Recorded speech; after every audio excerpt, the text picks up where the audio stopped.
Hi, welcome to HowtoDandD. My name is Fred Wheeler and today I want to talk about where you can buy the cheapest official Dungeons & Dragons miniatures for 2019 because things are not the same as they used to be.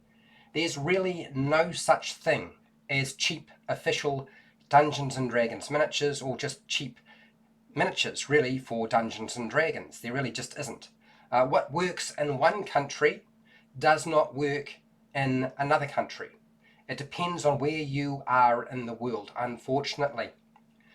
But generally, the best method for gaining any kind of miniatures still remains buying the Dungeons & Dragons official board games with unpainted miniatures where you know exactly what the contents of the box are, because unpainted miniatures are always cheaper than painted miniatures, unless of course you're incredibly lucky. You just need to paint them, but you don't have to worry about painting them. You could just play with them unpainted. There's nothing wrong with that. So the board games. Now, where can you get those miniatures from? So there are a couple of locations people have suggested in the past for getting cheap Dungeons & Dragons miniatures. One is Reaper Bones. The Kickstarters are often suggested.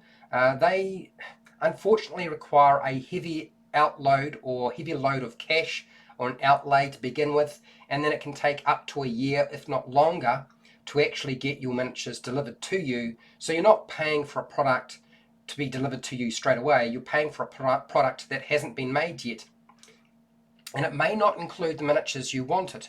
You can buy from Reaper Bones unpainted miniatures and set for goblins, skeletons, zombies, very generic monsters. These are like packs of 6, and they can be relatively cheap. They are unpainted, so that's certainly an option if you wanted to go that way.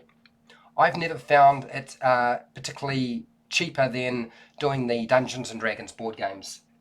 Okay, now what about eBay online?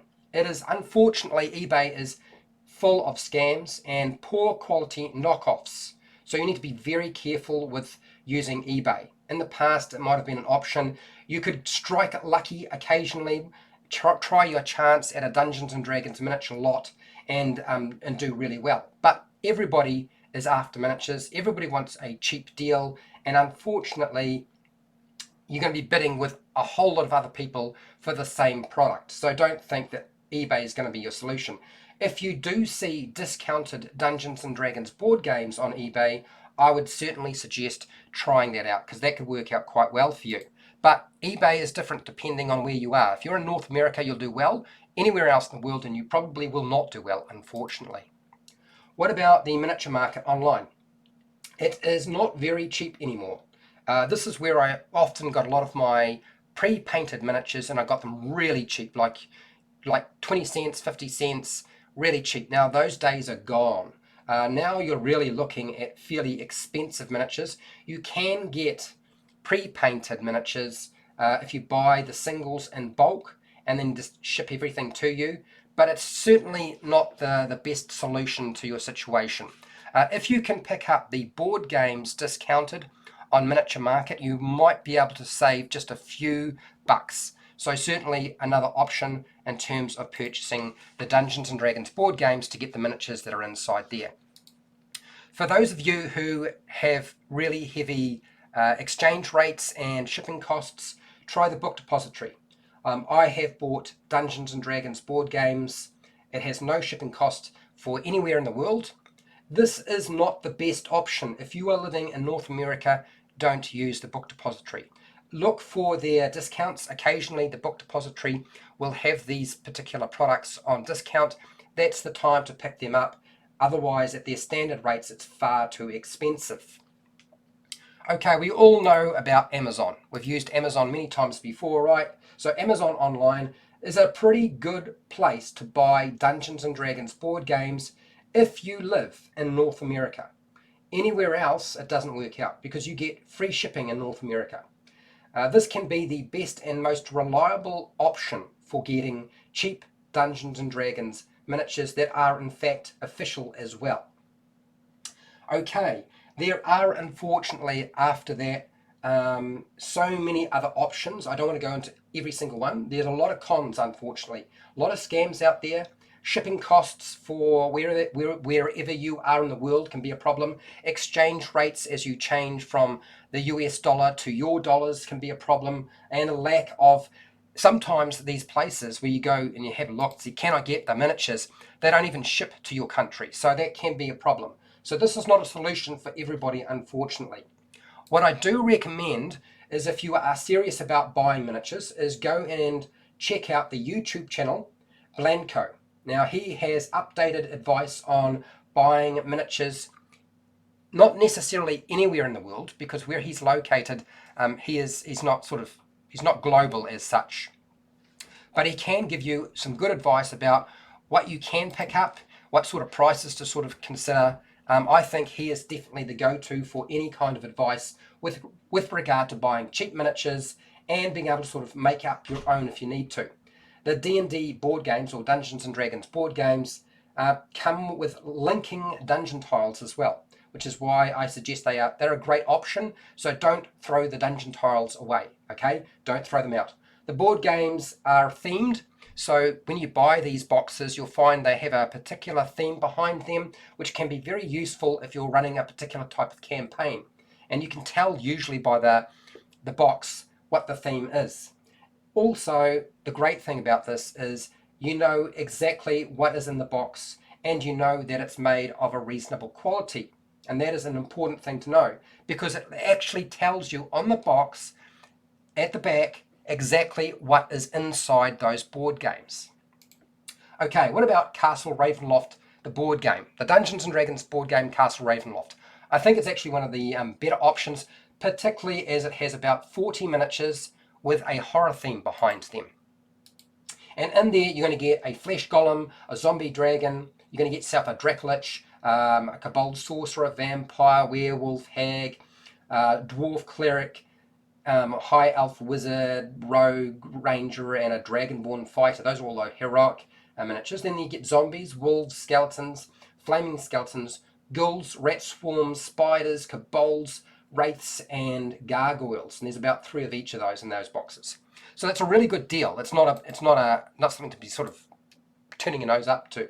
All right, Wrath of Ashardalon. This particular board game has 42 miniatures for general fantasy. That's really quite a large mix. It's not very thematic, so you need to be careful about what you're picking up in this case. You will get inside it 1 large red dragon, a rage drake, an otyog, a spectator, and your heroes are sort of like you got a dwarf fighter, elf paladin, human cleric, half orc rogue, dragonborn wizard, which is kind of really rare, so that's a nice one to pick up. There's about 7 orcs in there. You get a Durigar, dwarves, kobolds, a grill, bears, snakes. There's some cloaked cultists if you need that. Some pit fiends, that's the lesser one, not the really big one, so don't get too excited. The gibbering mouthers are in there. And this is a very unpopular one. Now the next one is the Tomb of Annihilation. This particular board game, I don't really think it's a great idea. There's 42 miniatures for jungle-themed play, really.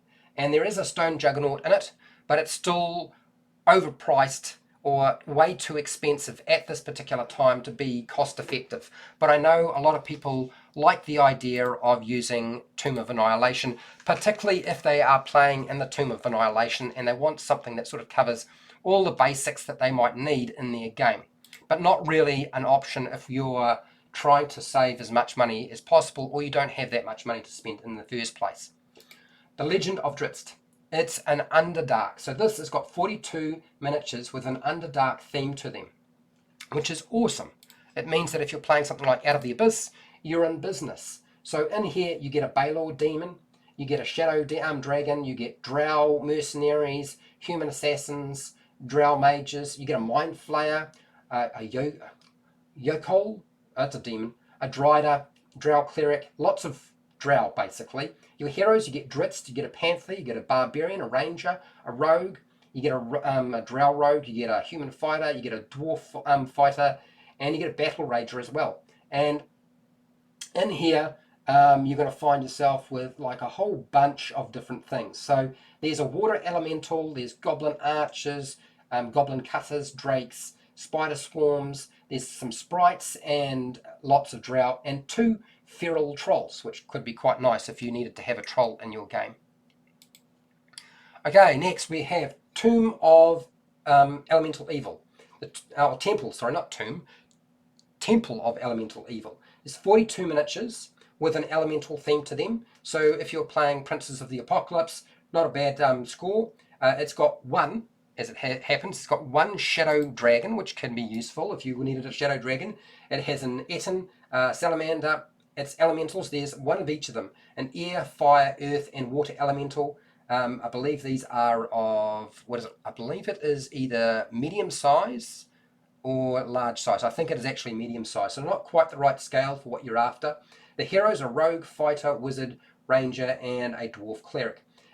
Next, you get sort of multiples of 3, so doppelgangers, gnoll, bugbear, hobgoblins, troglodytes, cultists, 1 for air, fire, water, and earth, so you get 3 of each, and then some fire bats. So not too bad, a pretty good score if you ask me. Here's the one you need to be wary of when you start looking at Dungeons and Dragons board games. I'm only mentioning it to warn you about the board game, and that is Assault of the Giants. Okay, Assault of the Giants looks like a really cool option because you figure, okay, it says on the back I get 12 giants with 2 of each type. So that means 2 fire giants, 2 air giant, 2 mountain giants or hill giants or whatever. But unfortunately, you need to avoid this box set, and I'll tell you why. The scale is incorrect. It's not the same scale as the pre-printed official Dungeons and Dragons miniatures. So if you thought you were going to get huge size miniatures and you're going to get 12 of them, no. So don't fall into that trap and think that's the right option. So leave them alone, don't buy them. So I'm hoping that you found this useful and helpful. Please let me know if you have any advice you would like to add to this. Hit the bell button, subscribe, like the video. Make sure that you share the video with other people who might be finding it difficult to find miniatures. I have a Patreon page, so you can support me there if you want to help support the channel. I also have affiliate links to all of these products down in the description for Amazon and the Book Depository. And hey, till next time, keep rolling those 20s.